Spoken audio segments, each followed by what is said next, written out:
حضرت عمر رضی اللہ تعالیٰ عنہ جب ایمان لائے تو آپ نے ایک ایک کافر کے گھر کے دروازے پہ کھڑے ہو کے کہا کہ تم کمزوروں کو مارتے تھے، میں تمہیں بتانے آیا ہوں میں محمد عربی کا نوکر بن گیا۔ بلکہ آپ نے اعلان کیا جس نے اپنی بیوی کو بیوہ اور بچوں کو یتیم کروانا ہو اور اپنے ماں باپ کی کمر کو جھکانا ہو وہ عمر کے مقابلے میں۔ اللہ اکبر۔ زنیرہ نامی ایک خاتون تھی، بہت کمزور۔ راوی کہتا ہے کہ اس کی ہڈیوں میں گودا نہیں تھا، عشق رسول تھا، اور اس کا ظالم آقا اس کو مارتا ہے، اور جب مار مار کے تھک جاتا ہے ادھر سے عمر آ رہے ہیں، یہ اسلام لانے کے پہلے کی کہانی ہے، ادھر سے عمر آ رہے ہیں تو اس نے کہا عمر تم جوان آدمی ہو تو یہ چھوڑتی نہیں ہے اپنے نبی کا نام، ذرا تم آؤ۔ عمر کوڑا پکڑ لیتے اسے مارتے مارتے تھک جاتے ہیں تو پانی پینے لگتے ہیں، تو کہتے ہیں مجھے تیرے پہ ترس نہیں آیا لیکن میں ذرا پانی پینے لگا ہوں، اور پھر گلے کے اندر ڈال کر کے کوڑا اور اس کی رسی کو پل دیتے اور اس کی آنکھیں باہر نکل آتی اور کہتے ہیں بلا اپنے نبی کو جو تیری آنکھوں کی بینائی واپس کرے۔ اللہ اکبر۔ تو اس نے آسمان کی طرف منہ کر کے کہا مالک میں کبھی بھی آنکھوں کی بینائی نہ مانگتی لیکن اب تیرے نبی کی عزت کا سوال ہے۔ آنکھوں کی بینائی واپس ہو جاتی ہے۔ زنیرہ کو بڑا مارا، آج عمر گلیوں میں آنکھوں میں آنسو ہیں اور عجیب دل بے تاب ہے، اور کہتے ہیں آؤ بھئی میں حضور کا غلام بن گیا ہوں، تمہیں بتانے آیا ہوں۔ زنیرہ نے موڑ کاٹا تو آگے عمر یہ آواز دے رہے تھے۔ زنیرہ ایک کونے پہ کھڑے ہو کے رو کے کہتی ہے عمر تم تو بڑے اس دن جوش و غضب میں تھے اور تم مارتے ہوئے تھکتے نہیں تھے۔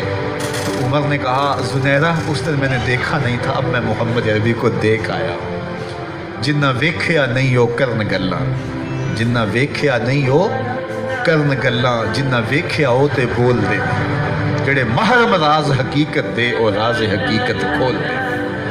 تو حضرت عمر رضی اللہ تعالیٰ عنہ ایمان لائے۔ حضرت عبداللہ ابن مسعود رضی اللہ تعالیٰ عنہ فرماتے ہیں کہ حضرت عمر کا ایمان لانا مسلمانوں کے لیے عزت کا سبب تھا، ان کا ہجرت کرنا مسلمانوں کی نصرت تھی اور ان کی خلافت مسلمانوں کے لیے رحمت۔ حضرت عمر رضی اللہ تعالیٰ عنہ وہ ہیں کہ میرے حضور نے فرمایا لوگوں جب نیک لوگوں کا ذکر کرو تو میرے عمر کا تذکرہ ضرور کیا کرو۔ میرا عمر وہ ہے کہ جب وہ ایک سمت سے آ رہا ہو، ایک گلی اور بازار سے آ رہا ہو تو شیطان بھی آ رہا ہو عمر کو دیکھ کے راستہ تبدیل کر دیتا ہے۔ حضرت عمر رضی اللہ تعالی عنہ کی طبیعت کے اندر جو جاہ و جلال تھا، طبیعت کے اندر جو سختی تھی، وہ اسلام کے اندر آ کر بھی قائم ہے، اور آپ نے وہی سختی، وہی جاہ و جلال جو پہلے مسلمانوں کے خلاف تھا اب کفار کے خلاف، منافقین کے خلاف حضرت عمر کی طبیعت کے اندر وہ جوش و خروش بدستور موجود ہے۔ لیکن جس دن آپ خلیفہ بنے تو اس دن آپ نے ممبر پہ چڑھ کے جو خطبہ دیا اس میں کہا لوگوں میں سخت اس لیے تھا کہ رسول اللہ نرم تھے، پھر میں سخت اس لیے تھا کہ حضرت ابوبکر صدیق نرم تھے، اب میں تخت خلافت پہ بیٹھا ہوں، اب میری سختی جو ہے وہ نرمی میں تبدیل ہو گئی، صرف فاسقوں، فاجروں اور باغیوں کے لیے میں سخت ہوں، باقی تمہارے لیے نرم ہوں۔ سب سے کم جو تنخواہ بیت المال سے اگر کسی وجود نے لی ہے تو وہ حضرت عمر رضی اللہ تعالیٰ عنہ، صرف 2 جوڑے لیتے تھے سال میں، اور راوی کہتا ہے کہ میں نے دیکھا ہے کہ اس میں بھی 17 پیبند لگے ہوتے تھے۔ حضرت عمر رضی اللہ تعالیٰ عنہ کا طرز زندگی، آپ کا انداز معاشرت اور آپ کا انداز خلافت، ہر لمحہ آپ کی زندگی کا اٹھا کے دیکھیے کتنی مرتبہ قرآن حضرت عمر کی رائے کے مطابق نازل۔ اللہ تعالیٰ جل شانہ نے ان کو صاحب الہام بنایا تھا۔ ہر امت میں کوئی صاحب الہام ہوتا ہے، حضور کی امت کا صاحب الہام حضرت عمر رضی اللہ تعالیٰ، اور آقا کریم نے انہیں اپنا وزیر قرار دیا۔ فرمایا میرے 2 وزیر آسمانوں میں ہیں، 2 وزیر زمینوں میں ہیں۔ آسمانوں کے وزیر جبرائیل اور میکائیل ہیں، اور زمین کے وزیر ابو بکر اور عمر رضی اللہ تعالی عنہما۔